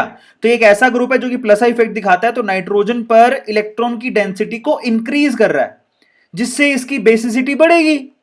अब अगर इसके अकॉर्डिंग देखें तो आप खुद सोचो कि जिसके पास 3-3 मिथाइल ग्रुप हो, 3-3, जिसको 3 डिग्री अमाइन भी कहते हैं, ये जो 3-3 मिथाइल ग्रुप है बेसिकली, अगर आप इनको ध्यान से देखोगे, ये 3-3 मिथाइल ग्रुप बेसिकली क्या करेंगे, ये 3-3 मिथाइल ग्रुप यहां पर नाइट्रोजन के पास इलेक्ट्रॉन की डेंसिटी को इंक्रीज कर देंगे, और इतना इंक्रीज कर देंगे कि यहां पर इसका डोनेट करने का पावर और बढ़ जाएगा। इस हिसाब से अगर हम लोग चेक करें, अगर यही फैक्टर लगाएं, तो यहां पर 3 डिग्री अमाइन सबसे ज्यादा बेसिक होना चाहिए, फिर होना चाहिए 2 डिग्री अमाइन, फिर होना चाहिए 1 डिग्री अमाइन, फिर होना चाहिए मिथाइल अमाइन। समझ में आ गया? और सबसे लास्ट में कौन आना चाहिए, अमोनिया। आप देखो मतलब समझो, 3 डिग्री अमाइन में 3-3 ग्रुप होंगे जो कि प्लस आई इफेक्ट दिखाएंगे, 2 डिग्री अमाइन में 2 ग्रुप होंगे जो प्लस आई इफेक्ट दिखाएंगे, और 1 डिग्री अमाइन में सिर्फ एक ही ग्रुप होगा जो प्लस आई इफेक्ट दिखाएगा, जबकि यहां पर तो आपको CH3 दिख रहा है और यहां पर तो है ही नहीं। आ गया समझ में? तो इस हिसाब से तो ये ऑर्डर होना चाहिए, ठीक है, गैसियस में। तो आपका यहां अगर अमाइन का ऑर्डर, अगर आपका अमाइन का बेसिसिटी का ऑर्डर निकालना है, तो इंडक्टिव इफेक्ट आपके लिए बहुत इंपॉर्टेंट है, जिससे आप बेसिसिटी का ऑर्डर निकाल सकते हो। इस हिसाब से तो 3 डिग्री अमाइन टॉप पे है, 3 डिग्री अमाइन टॉपर है। समझ में आ गया? ये टॉप पे जाता है। बट इसके अंदर एक फैक्टर और है, दूसरा फैक्टर है अमाइन की बेसिसिटी निकालने का। पहला फैक्टर समझ में आ गया सबको? पहला फैक्टर सबको समझ में आ गया कि 3 डिग्री अमाइन सबसे टॉप पे क्यों है, क्योंकि यहां पर 3 डिग्री अमाइन में आप लोगों को प्लस आई इफेक्ट दिखाने वाले 3-3 ग्रुप्स दिखाई दे रहे हैं, ठीक है, तो ये टॉप पे है। लेकिन अगर मान लो कि मैं अमाइन को एक्वस मीडियम में डाल दूं, जरा समझो, अगर मैंने अमाइन को एक्वस मीडियम में डाल दिया, तो जो सबसे छोटा मॉलिक्यूल है अमाइन का, सबसे छोटा मॉलिक्यूल क्या होगा, 1 डिग्री अमाइन RNH2, जो सबसे छोटा मॉलिक्यूल होगा, उसको वाटर के मॉलिक्यूल ज्यादा घेरेंगे, यस और नो, हाँ या ना? इसको वाटर के मॉलिक्यूल ज्यादा घेरेंगे, जिसको वाटर के मॉलिक्यूल ज्यादा घेरेंगे उसकी स्टेबिलिटी ज्यादा होती है। आ गया समझ में? तो बेसिकली यहां पर क्या है, अगर आपने एक्वस मीडियम लिया तो आप ध्यान से समझना, वाटर के मॉलिक्यूल छोटे वाले को ज्यादा घेरते हैं। अगर यहां पर 1 डिग्री अमाइन की जगह आपने अमोनिया लिखा होता ना, तो अमोनिया क्या करता, बेसिकली यहां पर अमोनिया और भी छोटा मॉलिक्यूल है जिसको वाटर के मॉलिक्यूल ज्यादा घेरेंगे और हाइड्रोजन बॉन्ड बनाएंगे। अब आप कहेंगे हाइड्रोजन बॉन्ड कैसे बनेंगे? आप खुद से सोचो कि अमोनिया के पास एक नाइट्रोजन है और इनके पास 3-3 हाइड्रोजन है। अब आप ध्यान से समझना, अगर आपने इसको पानी में डाल दिया तो एक तो नाइट्रोजन क्या करेगा, हाइड्रोजन के साथ, पानी के हाइड्रोजन के साथ हाइड्रोजन बॉन्ड बना सकता है। फिर उसके बाद एक और पानी का मॉलिक्यूल यहां पर ऑक्सीजन क्या करेगा, हाइड्रोजन के साथ हाइड्रोजन बॉन्ड बना सकता है। एक और जो ऑक्सीजन है यहां पर हाइड्रोजन के साथ हाइड्रोजन बॉन्ड बना सकता है। वाटर का एक मॉलिक्यूल ले लो और यहां पर एक वाटर का और मॉलिक्यूल ले लो। आ गया समझ में? तो इस तरह से अमोनिया यहां पर चार चार वाटर को अपने साथ जोड़ सकता है, हाइड्रोजन बॉन्ड बना के उसकी स्टेबिलिटी इंक्रीज हो सकती है। समझ में आ गया? और सॉल्वेशन एक्चुअली स्टेबिलिटी पे डिपेंड करता है। जितना ज्यादा वाटर के मॉलिक्यूल घेरेंगे उसकी स्टेबिलिटी उतनी ज्यादा होगी। सॉल्वेशन के अंदर, हाइड्रेशन के अंदर उसकी स्टेबिलिटी उतनी ज्यादा होगी, उसकी बेसिसिटी भी उतनी ज्यादा होगी। तो इस चीज को समझो। एक्वस मीडियम में अगर आप ध्यान से देखो तो एक्वस मीडियम में ऑर्डर जस्ट उल्टा हो जाता है। एक्वस मीडियम में टॉप पे कौन आ गया, अमोनिया, क्योंकि वहां पर भीड़ सबसे कम है। फिर कौन आएगा, CH3NH2। फिर कौन आएगा, यहां पर 2 मिथाइल ग्रुप वाला NH 2 डिग्री अमाइन। फिर कौन आएगा, 3 मिथाइल वाला अमाइन। ये ऑर्डर उल्टा हो गया, मतलब गैसियस मीडियम में तो 3 डिग्री वाला टॉप कर रहा था, लेकिन एक्वस मीडियम में आपको कौन टॉप करेगा, 1 डिग्री वाला टॉप पे होगा। समझ में आ गया? On the basis of solvation effect अगर आप ध्यान से देखोगे तो यहां पर NH4 अमोनिया का जो आपके अमोनियम आयन बनाया था, फिर उसके बाद 1 डिग्री, फिर 2 डिग्री और फिर लास्ट में आएगा 3 डिग्री। अब यहां पर दो फैक्टर हैं जो इनको अफेक्ट करते हैं। गैसियस मीडियम में अलग फैक्टर है, एक्वस मीडियम में अलग फैक्टर है। इस हिसाब से जब ओवरऑल साइंटिस्ट लोगों ने यहां पर ऑर्डर निकाला तो ऑर्डर ओवरऑल जरा देखो, on the basis of non polar और गैसियस मीडियम आपका टॉप पे कौन है, 3 डिग्री अमाइन। समझ में आ गया? On the basis of solvation कौन टॉप पे है, यस 1 डिग्री अमाइन, और अगर उसके ऊपर जाए तो अमोनियम आयन आ गया। इंडक्टिव इफेक्ट के हिसाब से देखिए तो भी 3 डिग्री अमाइन। इस हिसाब से ये दो फैक्टर को काउंट करते हुए, अब मेरी बात को ध्यान से सुनना, इंडक्टिव इफेक्ट को काउंट करते हुए, सॉल्वेशन को काउंट करते हुए स्टेरिक हिंड्रेंस भी आता है, क्योंकि 3 डिग्री के पास स्टेरिक हिंड्रेंस बहुत ज्यादा है। अगर आप देखोगे तो 3 डिग्री के पास अगर आप यहां पर 3 डिग्री अमाइन लेते हो तो 3 डिग्री अमाइन के साथ एक प्रॉब्लम है। क्या प्रॉब्लम है? उसके पास स्टेरिक हिंड्रेंस बहुत ज्यादा है, इतना ज्यादा है कि इसके इलेक्ट्रॉन डोनेट नहीं हो पाते। तो यहां पर तीन फैक्टर हैं। इंडक्टिव इफेक्ट अलग है जो कि सपोर्ट करता है, सॉल्वेशन अलग है जो स्टेबिलिटी को बढ़ाने घटाने का काम है, और स्टेरिक हिंड्रेंस मतलब भीड़ ज्यादा हुई तो वो इलेक्ट्रॉन डोनेट नहीं कर पाएगा। ये तीनों फैक्टर अगर हम लोग काउंट कर लें, उस हिसाब से ध्यान से मेरी बात सुनिएगा, अगर आप R की जगह लेते हो मिथाइल ग्रुप तो 2 डिग्री टॉप करेगा, फिर आएगा 1 डिग्री और फिर आएगा 3 डिग्री और फिर आएगा अमोनिया। प्लीज आप नोट डाउन करो। Now this is one of the most important topic. ये सवाल बहुत बार पूछा जाता है। अगर आप लोगों ने ये लिया, मेरी बात को ध्यान से सुनना, एक तो आपने लिया अमोनिया, एक आपने लिया मिथाइल अमाइन, ठीक है, एक आपने लिया डाई मिथाइल अमाइन, और एक आपने लिया trimethyl amine. Trimethyl amine, are you getting my point? तो इनमें टॉप कौन करेगा, मिथाइल वाले ग्रुप में तो 2 डिग्री टॉप करेगा, फिर 1 डिग्री और फिर 3 डिग्री। तो आप देखो 2 degree then 1 degree then 3 degree. समझ में आ गया? 2 डिग्री का सबसे ज्यादा होगा, फिर 1 डिग्री का होगा, फिर 3 डिग्री का होगा। और ये सवाल बहुत बार पूछा गया है, लेकिन ये कब होगा, जब आप यहां पर R की जगह यहां पर मिथाइल ग्रुप लगाओगे। लेकिन अगर आपने इथाइल ग्रुप लगा दिया, सपोज करो कि आपने C2H5 ग्रुप यानी इथाइल ग्रुप लगा दिया, in that case 2 degree top करेगा, फिर आएगा 3 नहीं, फिर आएगा यहां पर 1 नहीं, यहां पर आएगा 3 डिग्री। बस यहां पर आपको क्या करना है, देखो 1 और 3 का खेल है। यहां पर मिथाइल के अंदर 1 डिग्री है देन 3 डिग्री, इथाइल के अंदर 3 डिग्री देन 1 डिग्री। अब ऐसा क्यों हुआ? ऊपर वाले में तो स्टेरिक हिंड्रेंस काउंट हो गया, ऊपर वाले में स्टेरिक हिंड्रेंस काउंट हो गया, जिसका स्टेरिक हिंड्रेंस कम वो पहले आ गया। नीचे वाले में काउंट हुआ है प्लस आई इफेक्ट। बहुत इंपॉर्टेंट है, प्लीज आप नोट डाउन कर लो। डोमिनेटिंग फैक्टर कौन सा है? तो जब आप बात कर रहे हो मिथाइल की, तब तो स्टेरिक हिंड्रेंस को काम में लेना है, तो 1 डिग्री टॉप कर गया 3 डिग्री के रिस्पेक्ट में। लेकिन नीचे वाले में जब आप इथाइल की बात करते हो तो इंडक्टिव इफेक्ट काम में लोगे, तब 3 डिग्री टॉप करेगा एज कंपेयर टू 1 डिग्री। ये सवाल इतनी बार पूछा गया है कि पूछो मत। आपका एम्स का ऐसा कोई एग्जाम नहीं निकलता था मेरे प्यारे बच्चों जब आपको ये सवाल ना पूछा गया हो। और ये ऑर्डर मेरे सारे बच्चों को याद होना चाहिए। आप लोग याद रखिएगा, मिथाइल के केस में आपको स्टेरिक हिंड्रेंस को काम में लेते हुए आंसर निकालना है, लेकिन 2 डिग्री इन दोनों केसेस में हमेशा टॉप पे रहेगा।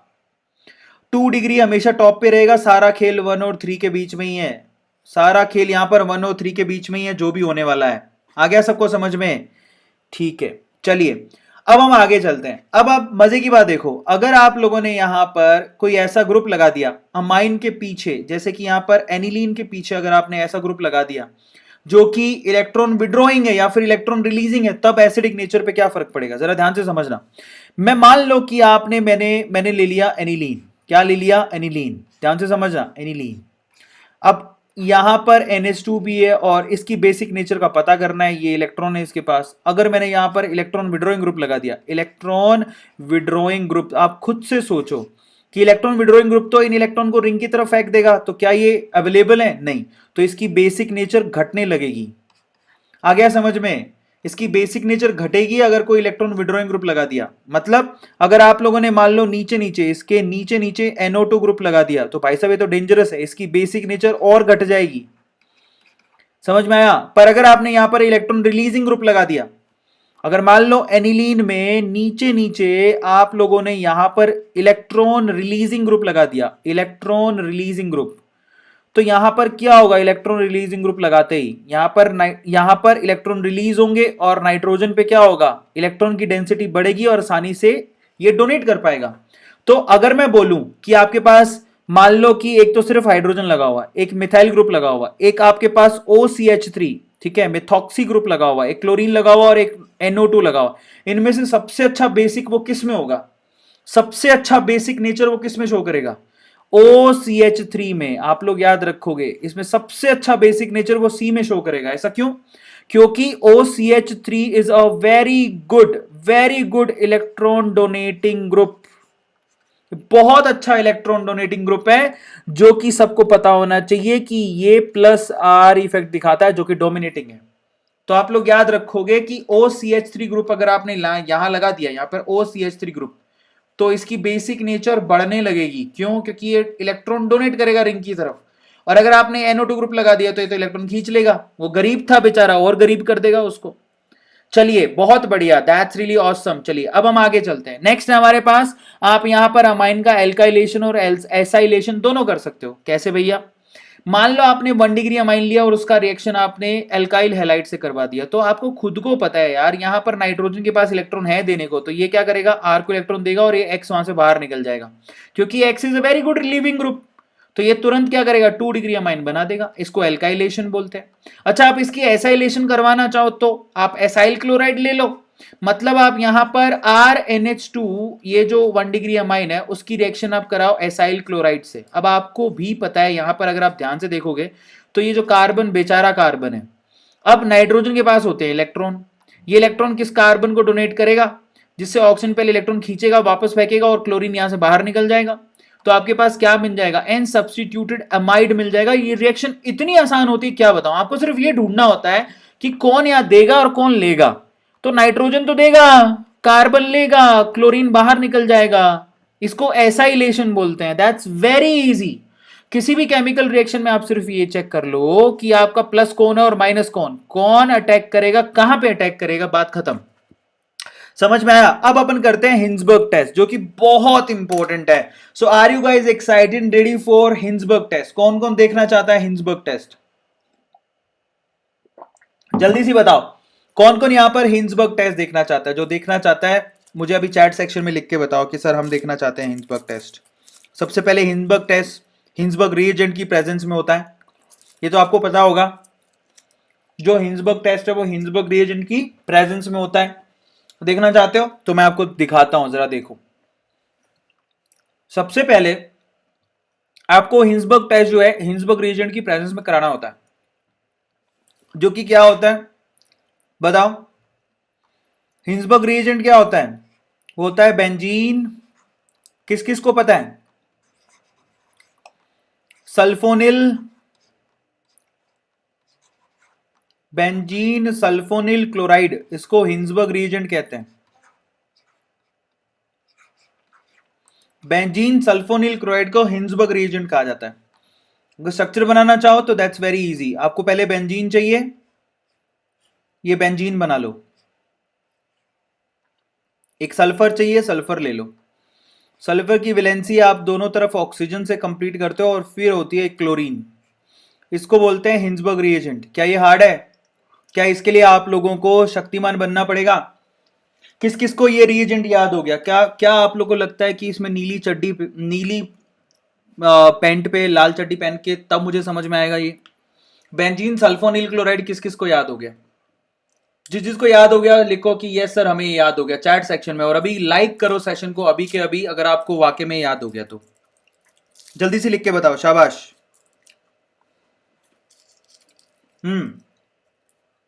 इजी है ना? हाँ, अब आप मेरी बात ध्यान से सुनना।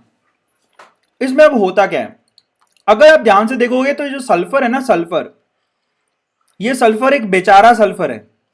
क्या है ये? बेचारा सल्फर। क्यों?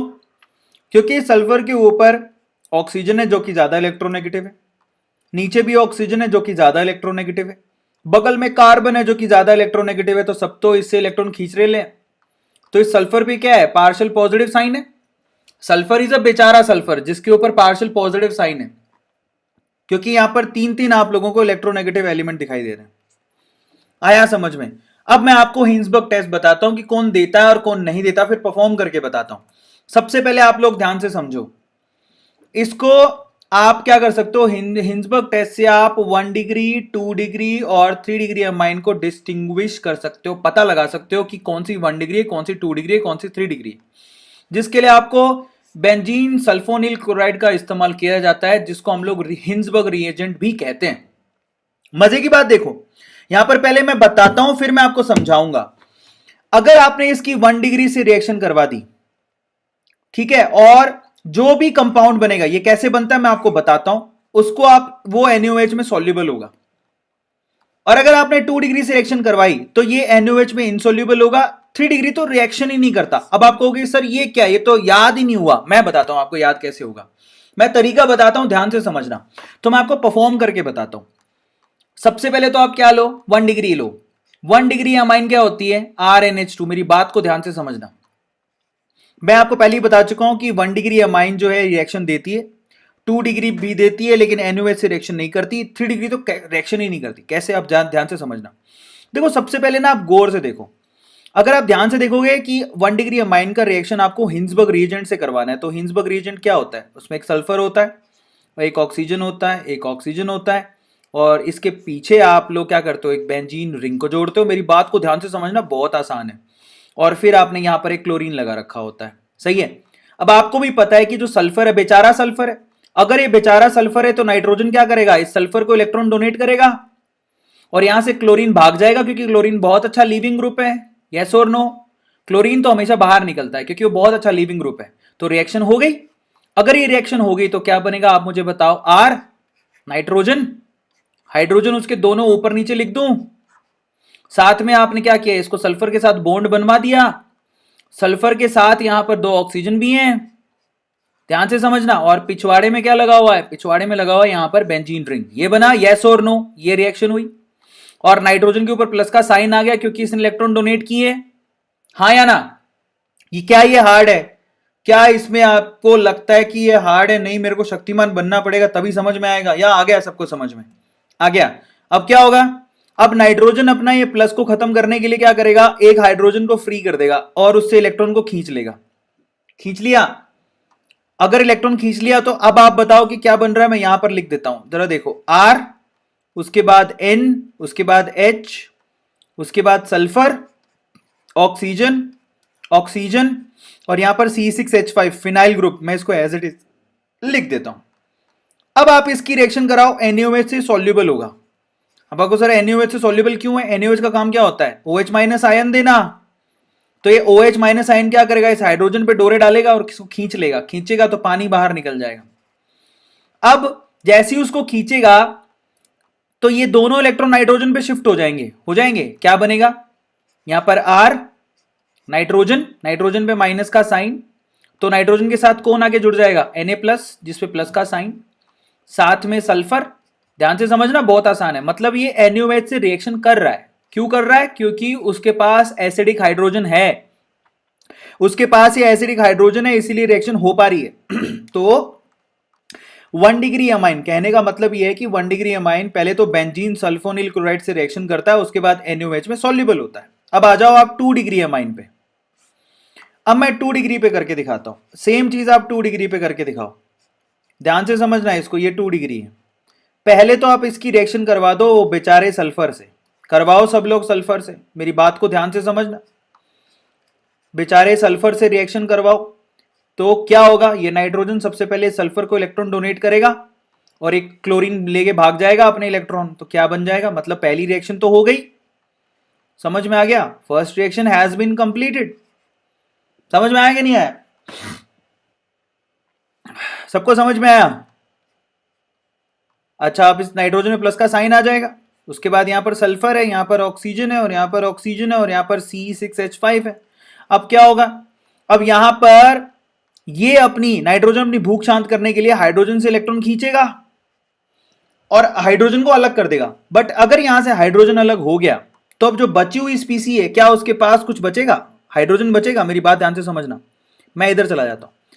अब अगर ऐसा रिएक्शन हो गया तो आगे क्या बना जरा आप चेक करो। R nitrogen, R sulphur, oxygen, oxygen और C6H5। अब आप मुझे बताओ, क्या कि स्पीसी के पास क्या ये NaOH से रिएक्शन करेगा?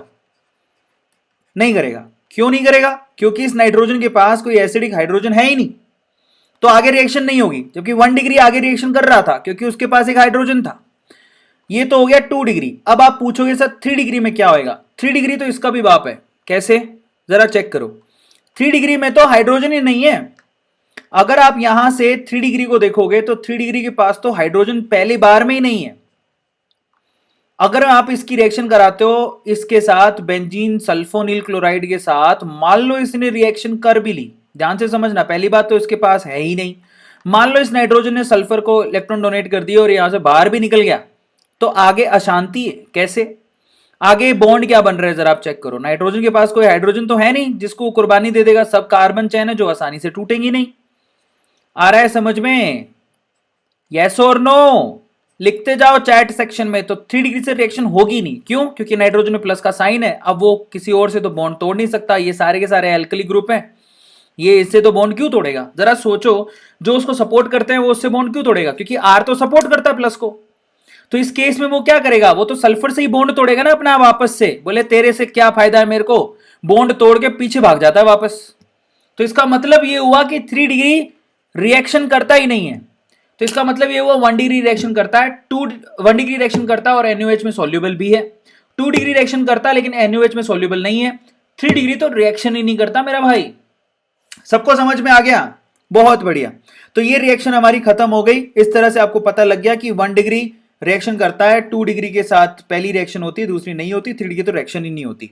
अब अगली रिएक्शन है हमारे पास नाइट्रस एसिड के साथ रिएक्शन। ये बहुत इंपॉर्टेंट है, one of the most important reaction. और अगर आपने ये समझ ली तो आपके बल्ले बल्ले। नाइट्रस एसिड के साथ रिएक्शन कौन कौन देखना चाहता है? मोस्ट इंपॉर्टेंट केमिकल रिएक्शन है। सबसे पहले तो बताओ नाइट्रस एसिड होता क्या है? देखो, नाइट्रस एसिड होता है HNO2। अब आप ये नाइट्रस एसिड ऐसे नहीं बना सकते, इसको फ्रेशली प्रिपेयर करने के लिए आपको NaNO2 और HCl की रिएक्शन करवानी पड़ती है। सोडियम नाइट्राइट प्लस HCl की रिएक्शन करवानी पड़ती है, ठीक है, तब जाके आपके पास HNO2 बनता है। मतलब ये तब बनेगा जब आप NaNO2 और HCl की रिएक्शन कराओगे, तो यहां से NaCl बाहर निकल जाएगा और आपके पास HNO2 तैयार हो जाएगा। अब HNO2 की स्ट्रक्चर कैसे होती है पहले तो आप उसको समझो। HNO2 में एक हाइड्रोजन होता है, एक ऑक्सीजन होता है, उसके बाद एक नाइट्रोजन होता है जो डबल बॉन्ड से ऑक्सीजन को जोड़ रहा होता है। ये HNO2 का स्ट्रक्चर होता है। सबसे पहले तो स्ट्रक्चर क्लियर होनी चाहिए, अगर स्ट्रक्चर क्लियर नहीं है तो आगे का काम नहीं बनेगा। अब नाइट्रस एसिड से रिएक्शन के बाद क्या क्या होता है? 1 डिग्री क्या करेगा, 2 डिग्री क्या करेगा और 3 डिग्री क्या करेगा, जरा उसको चेक कर लो। 1 डिग्री क्या करेगा, 2 डिग्री क्या करेगा और 3 डिग्री क्या करेगा, उसको चेक करते हैं। सबसे पहले तो अपन 1 डिग्री से रिएक्शन करवा के बताता हूं।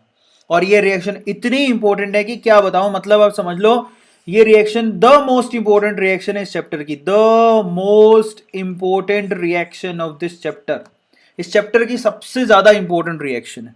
तो मैं आपको करके दिखाता हूं होता क्या है। अपनी कॉपी पेन लेके बैठ जाओ, क्योंकि रट्टा मारने से कुछ नहीं होगा। 1 डिग्री वाली करके दिखाऊंगा, 2 डिग्री और 3 डिग्री खुद से कर सकते हो, उसके बाद कोई प्रॉब्लम ही नहीं है। सबसे पहले तो आप क्या करो, HNO2 लो, HNO2 ले लो, HO, उसके बाद N, उसके बाद डबल बॉन्ड O, ये इसको HNO2 बोलते हैं। ले लिया। अब आप क्या करोगे, सबसे पहले आपको पता है यार ये एसिड है और वहां पर एसिड प्रेजेंट होते हैं, तो इस पे H प्लस प्रेजेंट होएगा। भाई अंदर जो केमिकल रिएक्शन हो रही है उसमें आपने देखो HNO2 कैसे प्रिपेयर किया था, याद करो। अगर आपको HNO2 प्रिपेयर करना था तो आपको उसके लिए HCl और NaNO2 चाहिए, और HCl एसिड है, इसका मतलब एसिड क्या करेगा, H प्लस प्रोवाइड करेगा। तो यहां पर देखो H प्लस ऑलरेडी एसिड की वजह से यहां प्रेजेंट है। सबसे पहले ये क्या करेगा, ये H प्लस, ये जो ऑक्सीजन दिख रही है आप लोगों को, इस ऑक्सीजन के पास है लोन पेयर, होने को तो इसके पास भी है, लेकिन ये डबल बॉन्ड वाला ऑक्सीजन जो है, क्योंकि इसमें एस यहां पर डबल बॉन्ड की वजह से जो दिखाई दे रहा है, इसकी हाइब्रिडाइजेशन, ठीक है, ये मोर इलेक्ट्रोनेगेटिव, इसका हाइब्रिडाइजेशन ज्यादा है, ठीक है, इस वजह से ये इलेक्ट्रॉन डोनेट नहीं करता। आप याद रखो कि ऑक्सीजन वो इलेक्ट्रॉन डोनेट करता है जिसने इस तरह से बाजू फैला रखे हो, समझ में आ गया, मतलब ऐसे बॉन्ड बना रखे हो, वो इलेक्ट्रॉन डोनेट करता है। ऐसे वाला रेयर इलेक्ट्रॉन डोनेट करता है, वो तो इलेक्ट्रॉन को खींचता है। ये एक नॉर्मल टेंडेंसी जो आपको याद रखनी है। तो ये क्या होगा, यहां पर ये दोनों इलेक्ट्रॉन इस हाइड्रोजन को डोनेट होंगे, कर दो डोनेट। अगर डोनेट कर दिए तो क्या बनेगा जरा आप बताओ मुझे। ये ऑक्सीजन है, ये हाइड्रोजन इसके साथ आके जुड़ गया और यहां पर प्लस का साइन आ गया, यहां पर साथ में एक नाइट्रोजन है और डबल बॉन्ड में ऑक्सीजन है। अब आप ध्यान से देखो, हमने इसको क्या करा दिया, प्रोटोनेशन करवा दिया। प्रोटोनेशन होने के बाद क्या बना, अगर प्रोटोनेशन होने के बाद देखोगे तो आपके पास है ना वाटर का मॉलिक्यूल यहां आसानी से बाहर निकल सकता है। आपको दिख रहा है ऑक्सीजन के ऊपर प्लस का साइन है, ये दोनों इलेक्ट्रॉन खींचेगा, वाटर वहां से बाहर निकल जाएगा, और अब आपके पास क्या बन गया, नाइट्रोसोनियम आयन बन गया। देखो ये नाइट्रोसोनियम आयन कहलाता है, जिसमें नाइट्रोजन में प्लस का साइन है। This ion is called nitrosonium ion, लिख लो काम आएगा, दिस इज नाइट्रोसोनियम आयन, ठीक है, इसको नाइट्रोसोनियम आयन कहते हैं, जो कि एक इलेक्ट्रोफाइल है। दिस इज एन इलेक्ट्रोफाइल, तो एक इलेक्ट्रोफाइल तैयार हो गया। अब किस किस को समझ में आ गया, ये प्रोसेस जो है पहला वाला, ये स्टेप बहुत इंपॉर्टेंट है, क्योंकि ये नहीं समझ में आया तो काम नहीं बनेगा। इलेक्ट्रोफाइल तैयार हो गया। अगर इलेक्ट्रोफाइल तैयार हुआ है तो बेटा उस इलेक्ट्रोफाइल को क्या चाहिए, इस इलेक्ट्रोफाइल को बेसिकली, जिसका नाम है NO नाइट्रोसोनियम, उसको इलेक्ट्रॉन चाहिए। तो क्या करोगे, आप इसकी रिएक्शन अमोनिया के साथ कराओ, मतलब 1 डिग्री अमाइन के साथ कराओ, जिसमें नाइट्रोजन के पास क्या होते हैं, इलेक्ट्रॉन डोनेट करने को होते कि नहीं होते, है ना। 1 डिग्री से कराया, फिर 2 से कराना, फिर 3 से कराना। इसका रिएक्शन अगर मैंने करवा दिया, ये जो NO आपको दिखाई देता है उससे, जिसमें नाइट्रोजन के ऊपर प्लस का साइन है, इसको इलेक्ट्रॉन चाहिए। देखो देने वाला सामने है, लेने वाला भी सामने है, तो क्या होगा, ये नाइट्रोजन क्या करेगा, इस नाइट्रोजन को इलेक्ट्रॉन डोनेट करेगा। करो डोनेट। अगर इसने इसको इलेक्ट्रॉन डोनेट किए तो क्या बनेगा जरा आप लोग मुझे बताओ। RN हाइड्रोजन एक ऊपर दिखा देता हूं, एक हाइड्रोजन में नीचे दिखा देता हूं, साथ में अब बॉन्ड बन रहा है नाइट्रोजन के साथ, उसको इलेक्ट्रॉन डोनेट करते हुए, और ऑक्सीजन, इस नाइट्रोजन में प्लस का साइन है, अब क्योंकि इसने इलेक्ट्रॉन डोनेट कर दिए।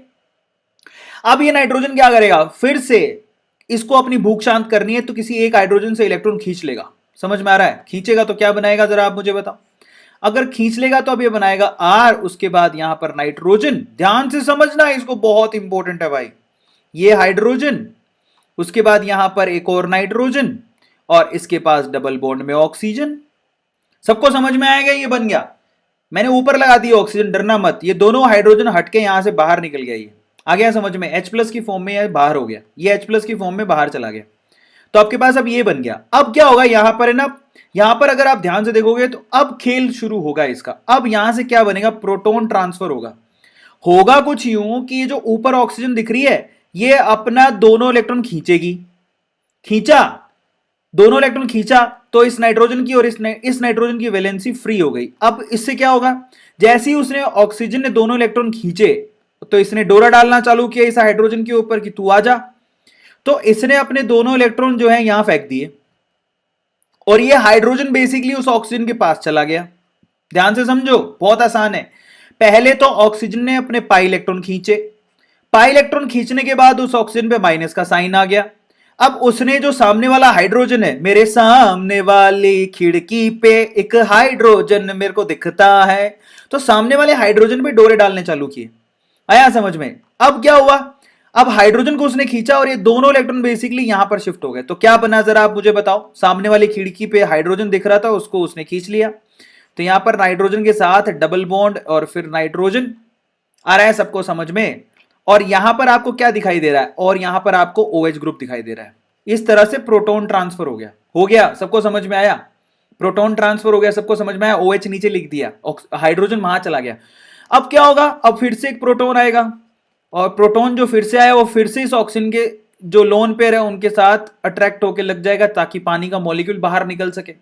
अब आप देखो यहां पर क्या बन रहा है, यहां पर R, उसके बाद नाइट्रोजन, उसके बाद डबल बॉन्ड से एक और नाइट्रोजन, और नीचे आप लोगों को अब OH2 दिख रहा है क्योंकि एक और H+ आया, जो पीछे H+ निकला था वो आके अटैक करता है।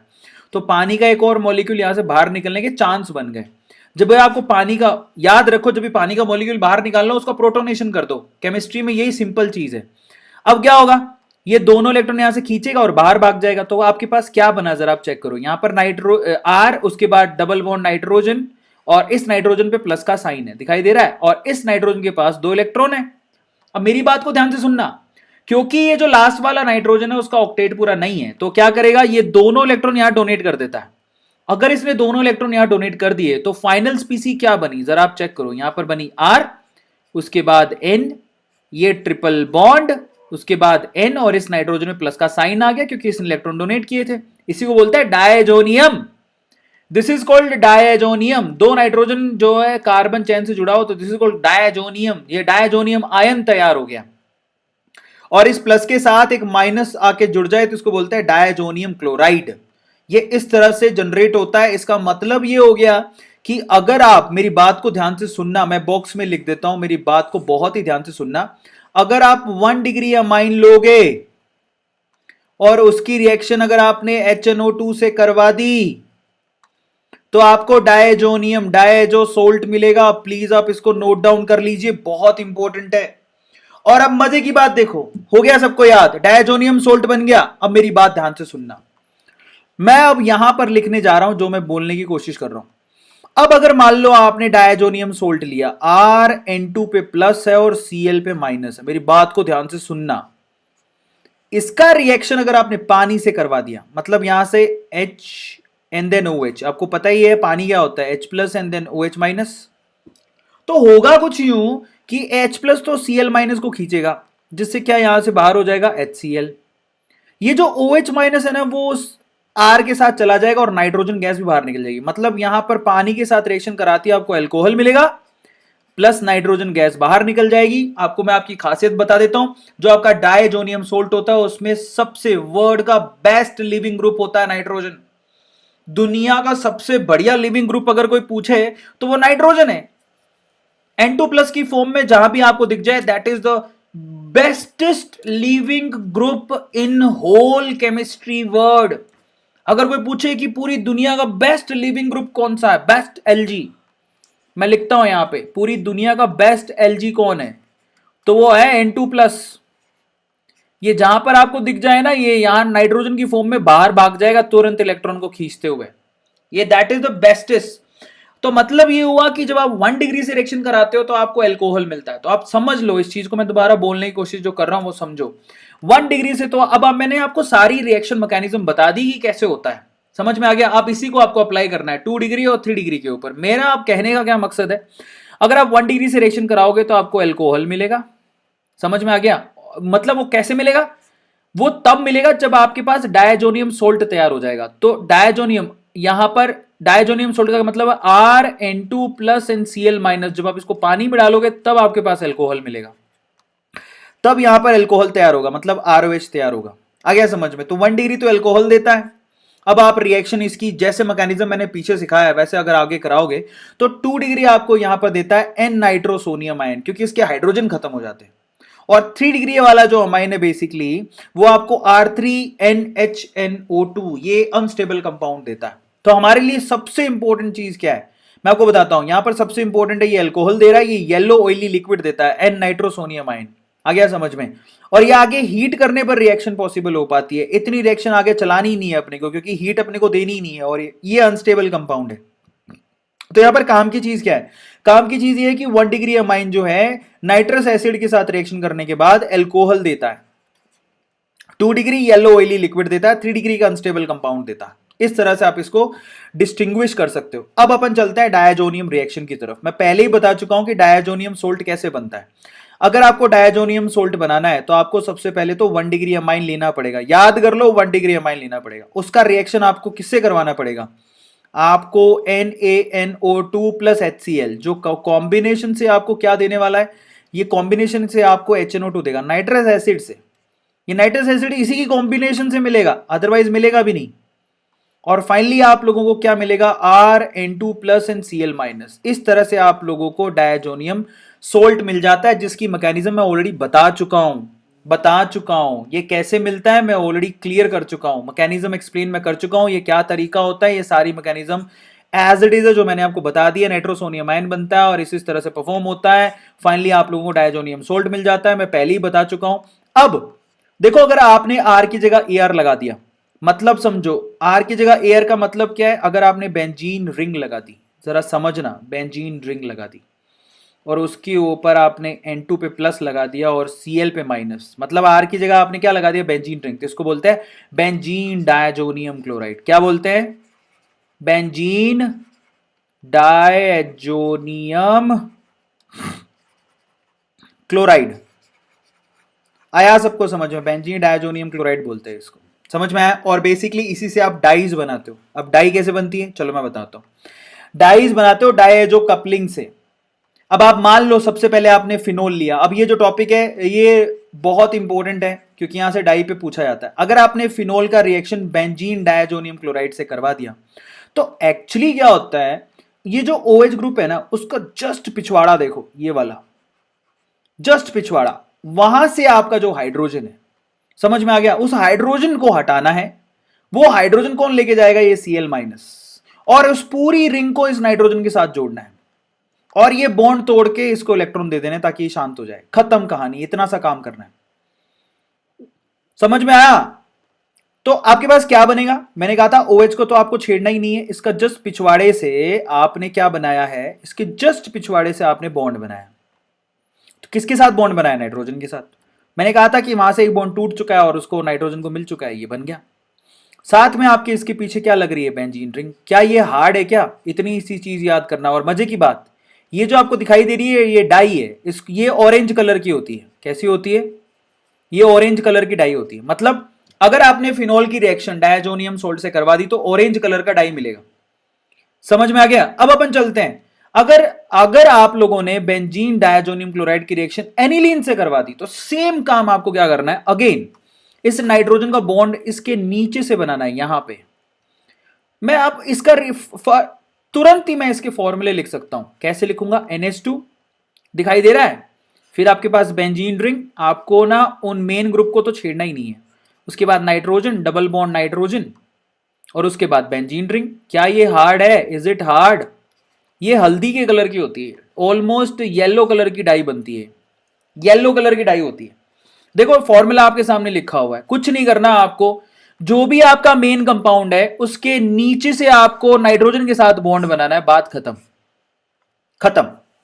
ये येलो कलर की डाई होती है।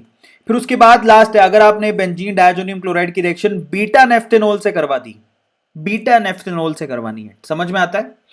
इन दैट केस अब आपको बॉन्ड कहां से बनाना है, ये थोड़ी सी तकलीफ वाला काम है। तो इन दैट केस बॉन्ड कहां से बनाओगे, यहां से नीचे और ऊपर का कैसे समझ में आएगा। तो इन दैट केस मैं आपको क्लैरिफाई करता हूं। ये जो OH ग्रुप जहां पर लगा हुआ है ना, कई लोग देखते हैं इसके बिल्कुल बैक साइड लेनी है, ऐसा नहीं है। इस OH ग्रुप के सबसे पास वाला जो हाइड्रोजन होता है, सबसे पास वाला, ठीक है, बेसिकली ये वाले हाइड्रोजन की मैं बात कर रहा हूं, ये है उसका एंडिंग पॉइंट जो बॉन्ड बनाएगा। याद रखो ये सबसे ज्यादा एसिडिक होता है। तो यहां से जो नाइट्रोजन है बेसिकली इस हाइड्रोजन को हटाते हुए यहां पर कार्बन से जुड़ेगी।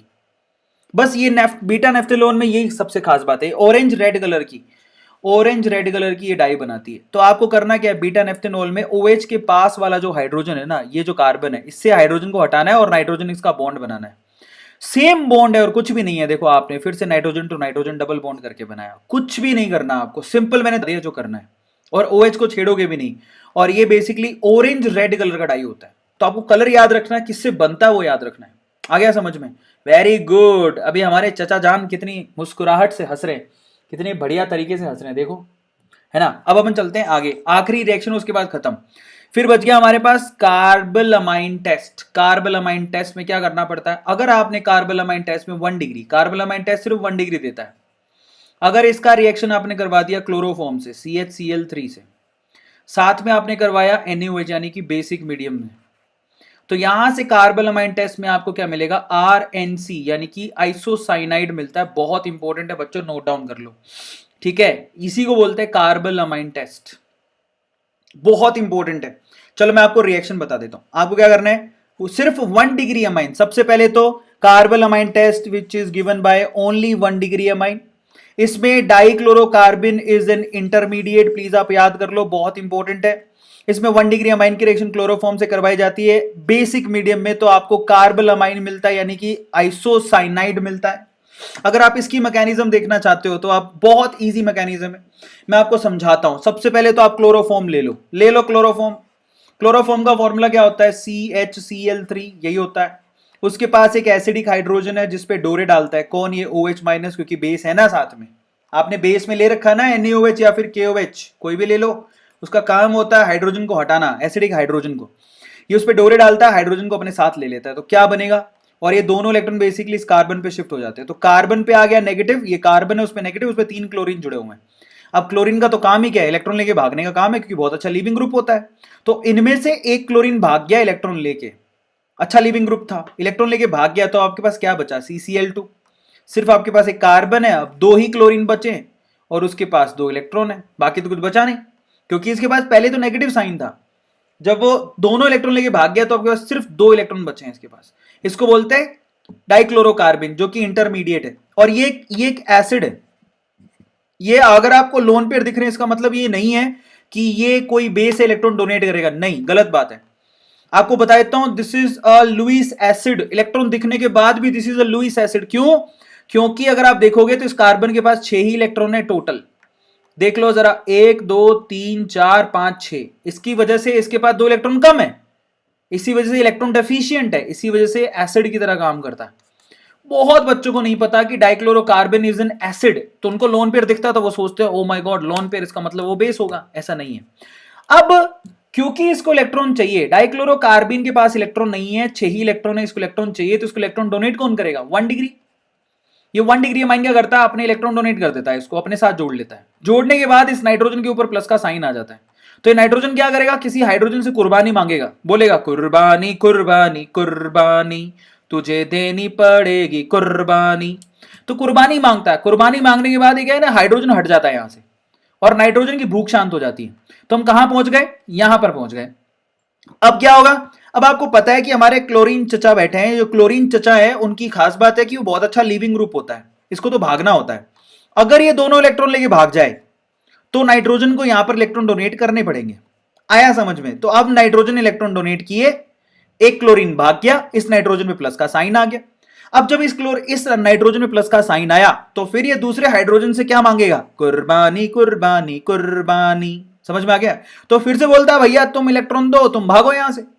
तो उसने फिर से इलेक्ट्रॉन लिए और फिर से अपना भूख शांत कर लिया। लास्ट में आपके पास ये बच रहा है, देखो जरा ध्यान से, आया समझ में। अब आपको गौर से देखो, अब यहां पर अब क्या होगा, तो यहां तक पहुंच गए, सबको समझ में आया अब क्या सीन है। अब गौर से देखना, अब क्या होगा, ये नाइट्रोजन के पास जो दोनों इलेक्ट्रॉन है वो यहां पर है ना डोनेट करता है। जैसे ही डोनेट करता है, ये भाई साहब क्लोरीन भाग जाता है। क्लोरीन को तो भगाओ, कोई काम का नहीं है, chlorine is good leaving group.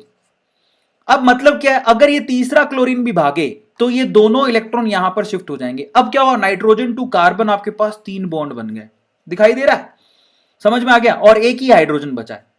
अब अगर उस हाइड्रोजन को भी कोई OH माइनस वाला आके खींच के लेके चला जाए तो ये दोनों इलेक्ट्रॉन कहां शिफ्ट हो जाएंगे, इस कार्बन पे, तो आपका बन गया RNC, ये तैयार हो गया। इसी को बोलते हैं आइसोसाइनाइड। ये तरीका होता है आइसोसाइनाइड बनाने का। मैकेनिज्म खास इंपॉर्टेंट नहीं है, बट आपको ध्यान रखना है कि इसके अंदर यहां पर डाइक्लोरोकार्बिन को इस्तेमाल किया जाता है एज एन इंटरमीडिएट, जो कि एक लुईस एसिड है। इलेक्ट्रॉन पे मत जाना, ये लुईस एसिड है। फाइनली अपन इलेक्ट्रोफिलिक सब्स्टिट्यूशन रिएक्शन देखेंगे। एज यूजुअल अपने को पता है कि यहां पर है ना एनिलीन है, जो कि कैसा है, ये इसको एनिलीन बोलते हैं, जिसके पास इलेक्ट्रॉन है जो रिंग की तरफ इलेक्ट्रॉन को फेंकेगा। तो ऑर्थो और पैरा डायरेक्टिव कंपाउंड मेजरली बनते हैं, मेजर कंपाउंड होते हैं। ठीक है, लेकिन अपन थोड़ा रिएक्शन देख लेते हैं। मान लो आपने ब्रोमीन से रिएक्शन करवाई और ब्रोमीन वाटर लिया और एक्सेसिवली ब्रोमीन कॉन्सेंट्रेटेड है, तो क्या करेगा, ऑर्थो और पैरा पोजीशन पे जाके जुड़ जाएगा। आ गया समझ में। इसी तरह से एक और सवाल पूछा जाता है जो कि लास्ट है, how to prevent polysubstitution of amine. Amine की पोली सब्स्टिट्यूशन को, अमाइन का पोली सब्स्टिट्यूशन ना हो, उसके लिए क्या करें भाई। यहां तो देखो अगर जरा ध्यान से, तो यहां पर क्या हुआ, ये अगर आप देखोगे एनिलीन का, तो ब्रोमीन वाटर से रिएक्शन कराते पोली सब्स्टिट्यूशन हो गया, तीन तीन ब्रोमीन आके जुड़ गए। समझ में आ गया, वो चाहती भी नहीं है और उसके साथ जाके चिपक गए। लेकिन अगर आपको ये नहीं करना तो आप क्या करो, अगर ये सवाल आ जाए कि भैया आप नहीं चाहते कि तीनों जाके उस बेचारी अबला नारी के चिपक जाएं, समझ में आ गया, तो इन दैट केस क्या करना पड़ेगा, आपको यहां पर प्रिवेंशन करनी पड़ेगी एनिलीन की। एनिलीन की प्रिवेंशन कैसे होगी, so will check the prevention. ये लड़का देखो, कई लड़कों को ये लड़का बड़ा पसंद आया, बेटा ऐसा मत करो, ठीक है, इसके बाल अजीब से लग रहे हैं मेरे को, तो पता नहीं इसने ये बाल कैसे करवाए हैं।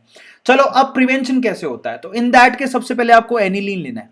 एनिलीन की रिएक्शन आपको करवानी है यहां पर CH3COOCH3, मतलब यहां पर ये क्या बोलते हैं इसको बोलते हैं एसिटिक एनहाइड्राइड।